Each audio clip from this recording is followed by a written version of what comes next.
ವಿಶ್ವವಿಖ್ಯಾತ ಮೈಸೂರು ದಸರಾ ಜಂಬೂ ಸವಾರಿ ಮೆರವಣಿಗೆಗೆ ಇಲ್ಲೇನೋ ಕೆಲವೇ ಕ್ಷಣಗಳಷ್ಟೇ ಬಾಕಿ ಉಳಿದಿದೆ. ಈಗಾಗಲೇ ಸಕಲ ರೀತಿಯಲ್ಲೂ ಕೂಡ ಮೈಸೂರು ಸಿದ್ಧ ಆಗ್ತಾ ಇದೆ. ಬಹಳ ಪ್ರಮುಖವಾಗಿ ಜಂಬೂ ಸವಾರಿ ಮೆರವಣಿಗೆ ಇನ್ನು 2 ದಿನ ಅಷ್ಟೇ ಬಾಕಿ ಉಳಿದಿರುವಂಥದ್ದು. ಈಗಾಗಲೇ ಇವತ್ತು ಕೂಡ ಮೈಸೂರು ಅರಮನೆಯಲ್ಲಿ ರಿಹರ್ಸಲ್ ನಡೆದಿರುವಂಥದ್ದು. ಬಹಳ ಪ್ರಮುಖವಾಗಿ ಆ ಜಂಬೂ ಸವಾರಿ ಮೆರವಣಿಗೆ ಯಾವ ರೀತಿಯಾಗಿ ನಡೆಯುತ್ತೆ ಅದರ ಪ್ರಾಯೋಗಿಕವಾಗಿ ಇವತ್ತು ರಿಹರ್ಸಲ್ ಮಾಡುವ ಮೂಲಕವಾಗಿ ಒಂದಷ್ಟು ಪರೀಕ್ಷೆಗಳು ಕೂಡ ಮಾಡಲಾಯಿತು. ಇವತ್ತು ಖುದ್ದು ನಗರ ಪೊಲೀಸ್ ಆಯುಕ್ತೆ ಸೀಮಾ ಲಾಟ್ಕರ್ ಅವರು ಕೂಡ ಪುಷ್ಪಾರ್ಚನೆ ಮಾಡುವ ಮೂಲಕವಾಗಿ ಅಭಿಮನ್ಯು ಆನೆಗೆ ಏನೋ ಈ ವಿದ್ಯುಕ್ತವಾಗಿ ಈ ಒಂದು ರಿಹರ್ಸಲ್ಗೆ ಚಾಲನೆ ಕೊಟ್ಟಿರುವಂಥದ್ದು. ಇನ್ನು ಮೈಸೂರು ದಸರಾ ಜಂಬೂ ಸವಾರಿ ಮೆರವಣಿಗೆ ದಿನ ಏನೆಲ್ಲ ಇರುತ್ತೆ ಇದ್ರ ಬಗ್ಗೆ ಕೂಡ ಮಾಹಿತಿಯನ್ನು ಕೊಡ್ತಾ ಹೋಗ್ತೀನಿ. ಭಾಳ ಪ್ರಮುಖವಾಗಿ ಏನು ವಿಜಯದಶಮಿ ದಿನ ಕೂಡ ಮೈಸೂರು ಅರಮನೆಗೆ 48,000 ಜನರು ಒಳಗೆ ಕುಳಿತು ದಸರಾ ನೋಡೋದಕ್ಕೂ ಕೂಡ ಈ ಬಾರಿ ಅವಕಾಶ ಮಾಡಿಕೊಳ್ಳಲಾಗಿದೆ. 48,000 ಜನರಿಗೂ ಕೂಡ ಈಗಾಗಲೇ ಪಾಸನ್ನು ಕೂಡ ವಿತರಣೆ ಮಾಡಿರುವಂಥದ್ದು. ಪಾಸ್ ಇದ್ದವರಿಗೆ ಮಾತ್ರ ಮೈಸೂರು ಅರಮನೆಗೆ ಒಳಗೆ ಬರೋದಕ್ಕೆ ಅವಕಾಶ ಇರುವಂಥದ್ದು. ಸೊ ಹೀಗಾಗಿ ಮೈಸೂರು ಅರಮನೆ ಸಕಲ ರೀತಿಯಲ್ಲೂ ಕೂಡ ಸಿದ್ಧ ಆಗಿದೆ. ಈಗಾಗಲೇ ಜನರು ಎಲ್ಲಿ ಕುಳಿತುಕೋಬೇಕು, ಜೊತೆಗೆ ಯಾವೆಲ್ಲ ಕಾರ್ಯಕ್ರಮಗಳಿದೆ ಅದೆಲ್ಲರ ಬಗ್ಗೆ ಈಗಾಗಲೇ ಮಾಹಿತಿ ಕೂಡ ಈಗ ಕೊಟ್ಟಿರುವಂಥದ್ದು. ಏನು ವಿಜಯದಶಮಿ ದಿನ ಮಧ್ಯಾಹ್ನ 1 ಗಂಟೆಗೆ ಅವತ್ತು ಏನು 1 ಗಂಟೆಯಿಂದ 1:18 ಸಲ್ಲುವಂತಹ ಶುಭ ಲಗ್ನ ಧನುರ್ ಲಗ್ನದಲ್ಲಿ ಇವತ್ತು ನಂದಿ ಕಂಬಕ್ಕೆ CM Siddaramaiah, DCM DK Shivakumar ಸೇರಿದಂತೆ ಗಣ್ಯರು ಏನೋ ಪೂಜೆಯನ್ನು ಸಲ್ಲಿಸ್ತಾರೆ. ಸೊ ಆ ಮೂಲಕವಾಗಿ ಜಂಬೂ ಸವಾರಿ ಮೆರವಣಿಗೆಗೆ ವಿದ್ಯುಕ್ತವಾಗಿ ಚಾಲನೆ ದೊರೆಯುತ್ತೆ. ಯಾವಾಗ ನಂದಿ ಕಂಬಕ್ಕೆ ಪೂಜೆಯನ್ನು ಮಾಡ್ತಾರೋ ಅಲ್ಲಿಂದ ಏನೋ ಮೆರವಣಿಗೆ ಆರಂಭ ಆಗುತ್ತೆ. CM ಅವರು ಕೂಡ ಆ ಪೂಜೆ ಸಲ್ಲಿಸೋ ನಂತರದಲ್ಲಿ ಅರಮನೆಗೆ ಒಳಭಾಗಕ್ಕೆ ಪ್ರವೇಶ ಮಾಡ್ತಾರೆ. ತೆರೆದ ವಾಹನದಲ್ಲಿ CM ಸಿದ್ದರಾಮಯ್ಯ ಇರ್ಬೋದು, DCM DK ಶಿವಕುಮಾರ್ ಸೇರಿದಂತೆ ಗಣ್ಯರೆಲ್ಲರೂ ಕೂಡ ತೆರೆದ ವಾಹನದಲ್ಲಿ CM ಅವರಿಗೆ ಮೀಸಲಿಟ್ಟ ಜಾಗಕ್ಕೆ ಬರ್ತಾರೆ. ತದನಂತರದಲ್ಲಿ ಈ ಬಾರಿ ಏನೋ ವಿದ್ಯುಕ್ತವಾಗಿ ಜಂಬೂ ಸವಾರಿ ಮೆರವಣಿಗೆ ಆರಂಭ ಆಗುತ್ತೆ.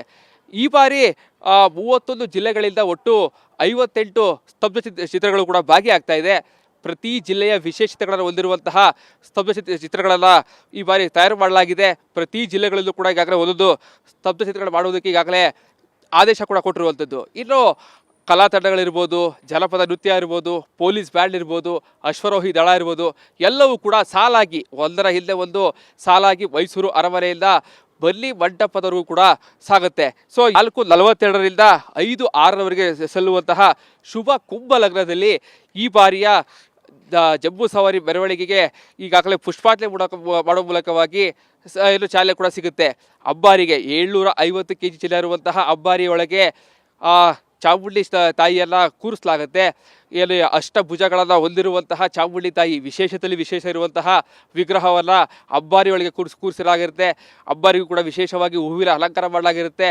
CM ಸಿದ್ದರಾಮಯ್ಯ ಸೇರಿದಂತೆ ಗಣ್ಯರೆಲ್ಲರೂ ಕೂಡ ಅಬ್ಬಾರಿಗೆ ಪುಷ್ಪಾರ್ಚನೆ ಮಾಡುವ ಮೂಲಕವಾಗಿ ಜಂಬೂ ಸವಾರಿ ಮೆರವಣಿಗೆ ಅಲ್ಲಿಂದ ಸಾಗುತ್ತೆ. ಮೈಸೂರು ಅರಮನೆಯಿಂದ ಬನ್ನಿ ಮಂಟಪದವರೆಗೂ ಕೂಡ ಸುಮಾರು 6 ಕಿಲೋಮೀಟರ್ ಉದ್ದದ ರಸ್ತೆಯಲ್ಲಿದೆ.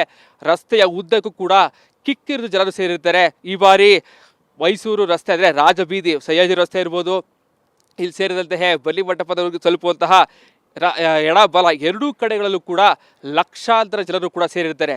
ಅದಕ್ಕೆ ಬೇಕಾದಂತಹ ಸಿದ್ಧತೆಗಳನ್ನ ಈಗಾಗಲೇ ಮೈಸೂರು ಜಿಲ್ಲಾಡಳಿತ ಮಾಡಿಕೊಂಡಿದೆ. ಜೊತೆಗೆ ಈ ಬಾರಿ ವಿಶೇಷ ಆದಂದರೆ ಕಳೆದ ಬಾರಿ ಕೂಡ ಹಳೆಯ ಕಟ್ಟಡಗಳು, ಲ್ಯಾಂಡ್ ಸ್ಟೋನ್ ಬಿಲ್ಡಿಂಗ್ ಇರ್ಬೋದು, ದೇವರಾಜ ಮಾರುಕಟ್ಟೆ ಇರ್ಬೋದು, ಈ ಒಂದು ಕಟ್ಟಡದ ಮೇಲ್ಗಡೆ ಸಾಕಷ್ಟು ಜನರು ಕುಳಿತುಕೊಂಡಿದ್ರು. ಶಿಥಿಲಾವಸ್ಥೆಯಲ್ಲಿರುವಂತಹ ಕಟ್ಟಡದ ಮೇಲೆ ಕುಳಿತುಕೊಂಡ್ರೆ ಸಾಕಷ್ಟು ತೊಂದರೆಗಳಾಗುತ್ತೆ ಅಂತೇಳಿ ಈ ಬಾರಿ ಕಟ್ಟಡದ ಮೇಲ್ಗಡೆ ಯಾರು ಕೂಡ ಕುಳಿತುಕೊಳ್ಬಾರ್ದು ಅಂತೇಳಿ ಪೊಲೀಸರು ಕೂಡ ಸಾಕಷ್ಟು ನಿಗಾ ವಹಿಸಿದ್ದಾರೆ. ನಗರ ಪಾಲಿಕೆ ಕೂಡ ಸಾಕಷ್ಟು ಕ್ರಮಗಳನ್ನ ತೆಗೆದುಕೊಂಡಿರುವಂಥದ್ದು. ಈ ಮೂಲಕವಾಗಿ ಜಂಬೂ ಸವಾರಿ ಮೆರವಣಿಗೆ ಸಾಗುವಂತಹ ರಸ್ತೆಯ ಉದ್ದಕ್ಕೂ ಕೂಡ ಲಕ್ಷಾಂತರ ಜನರು ಇರ್ತಾರೆ. ಅವರೆಲ್ಲರೂ ಕೂಡ ಬಹಳ ಕಾತರದಿಂದ ಕಾಯ್ತಾ ಇರುವಂಥದ್ದು. ಅಂಬಾರಿ ಒಳಗೆ ನಾಡ ಅಧಿದೇವತೆ ಚಾಮುಂಡಿ ತಾಯಿಯನ್ನು ನೋಡೋದಕ್ಕೆ ಎಲ್ಲರೂ ಕೂಡ ಕಾತರದಿಂದ ಕಾಯ್ತಾ ಇರ್ತಾರೆ. ಇಷ್ಟಾರ್ಥಗಳೆಲ್ಲ ಈಡೇರಿಸುವಂತಹ ಚಾಮುಂಡಿ ತಾಯಿ ಎಲ್ಲ ಅಂಬಾರಿ ಒಳಗೆ ನೋಡೋದಕ್ಕೆ ಪ್ರತಿಯೊಬ್ಬರು ಕೂಡ ಕಾತರದಿಂದ ಕಾಯ್ತಾ ಇರ್ತಾರೆ. ಒಂದು ಸಲ ಅಂಬಾರಿಯ ನೋಡಿದ್ರೆ ಸಾಕು ಎಲ್ಲರೂ ಕೂಡ ಸಾಕಷ್ಟು ಇಷ್ಟಾರ್ಥಿಗಳ ಈಡೇರಿಸಬೇಕು ಅಂತೇಳಿ ಒಂದಷ್ಟು ಬೇಡಿಕೆಗಳು ಕೂಡ ಚಾಮುಂಡಿ ತಾಯಿಗೆ ಇಡ್ತಾರೆ.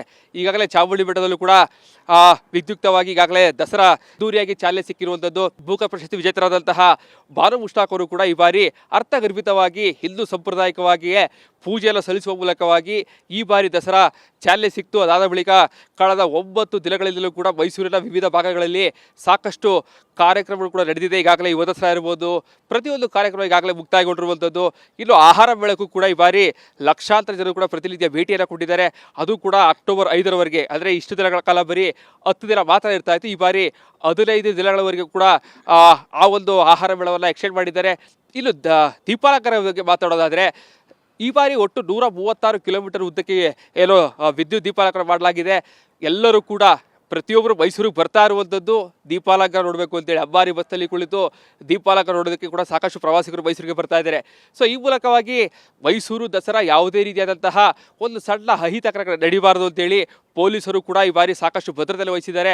ಸುಮಾರು 5,000ಕ್ಕೂ ಹೆಚ್ಚು ಪೊಲೀಸರು ಈಗಾಗಲೇ ಮೈಸೂರಿಗೆ ನಿಯೋಜನೆ ಮಾಡಲಾಗಿರುವಂಥದ್ದು. ಈಗಾಗಲೇ ಸಿಮಾಲಂಕರು ಕೂಡ ಪ್ರತಿನಿತ್ಯವೂ ಕೂಡ ಮಾನಿಟರ್ ಮಾಡ್ತಾ ಇದ್ದಾರೆ.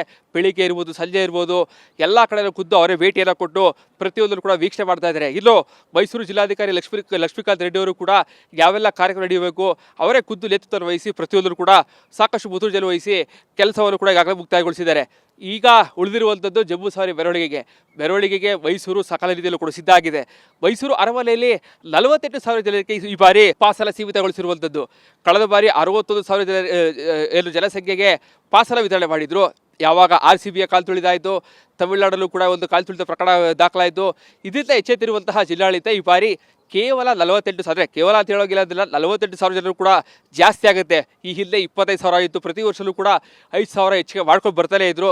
ಸೊ ಈಗ ಸದ್ಯಕ್ಕೆ ಸ್ಟಿಕ್ಕರ್ ಆಗಿರುವಂಥದ್ದು 48,000 ಜನರಿಗೆ ಪಾಸಲ ಈಗಾಗಲೇ ಕೊಟ್ಟಿರುವಂಥದ್ದು. ಸೊ ಹೀಗಾಗಿ ಈ ಮೂಲಕವಾಗಿ 48,000 ಜನರಿಗೆ ಪಾಸಲ ಇದ್ದವ್ರಿಗೆ ಮಾತ್ರ ಮೈಸೂರು ಅರಮನೆಗೆ ಬಂದು ಅವರು ಜಂಬೂ ಸವಾರಿ ಮೆರವಣಿಗೆ ನೋಡ್ಬೋದಾಗಿದೆ. ಮೈಸೂರು ದಸರಾದ ಅಂತಿಮ ಘಟ್ಟ ಅಂತಂದರೆ ಪಂಜಿನ ಕವಾಯಿತು ಕೂಡ ಈ ಬಾರಿ ಏನು ವಿಜಯದಶಮಿ ಮೆರವಣಿಗೆ ಮುಗಿದ ನಂತರದಲ್ಲಿ ಮೈಸೂರಿನ ಬಲಿ ಮಂಟಪದಲ್ಲೂ ಕೂಡ ಪಂಜಿನ ಕವಾಯಿತು ನಡೆಯುತ್ತೆ.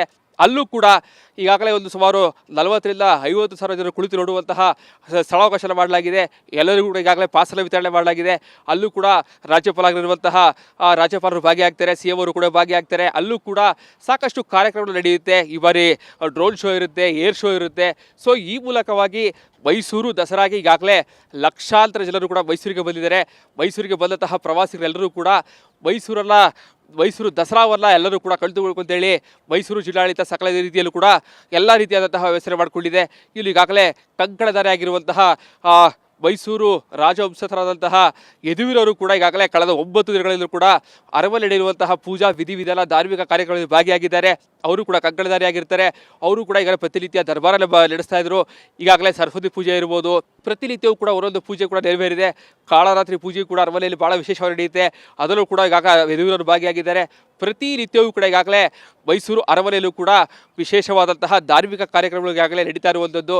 ಸೊ ಬಲ್ಲಿ ಮರಕ್ಕೆ ಬಂದವರು ಬಲ್ಲಿ ಪೂಜೆಯನ್ನು ಮಾಡಿದ ನಂತರದಲ್ಲಿ ಮೈಸೂರು ಅರಮನೆ ನಡೆಯುವಂತಹ ದಸರಾ ಮುಕ್ತಾಯ ಆಗುತ್ತೆ. ಅದಾದ ನಂತರದಲ್ಲಿ ಸರ್ಕಾರ ನಡೆಸುವಂತಹ ಮೈಸೂರು ದಸರಾ ಜಂಬೂ ಸವಾರಿ ಮೆರವಣಿಗೆ ಕೂಡ ಆರಂಭ ಆಗುತ್ತೆ. ಸೊ ಈ ಮೂಲಕವಾಗಿ ಈ ಬಾರಿಯ ಮೈಸೂರು ದಸರಾ ಯಶಸ್ವಿ ಆಗಬೇಕು ಅಂತೇಳಿ ಸರ್ಕಾರ, ಮೈಸೂರು ಜಿಲ್ಲಾಡಳಿತ ಎಲ್ಲರೂ ಕೂಡ ಕಟ್ಟುಬದ್ಧವಾಗಿ ನಿಂತಿದ್ರು. ಸೊ ಹೀಗಾಗಿ ಬಹುತೇಕ ಯಶಸ್ವಿಯಾಗಿದೆ.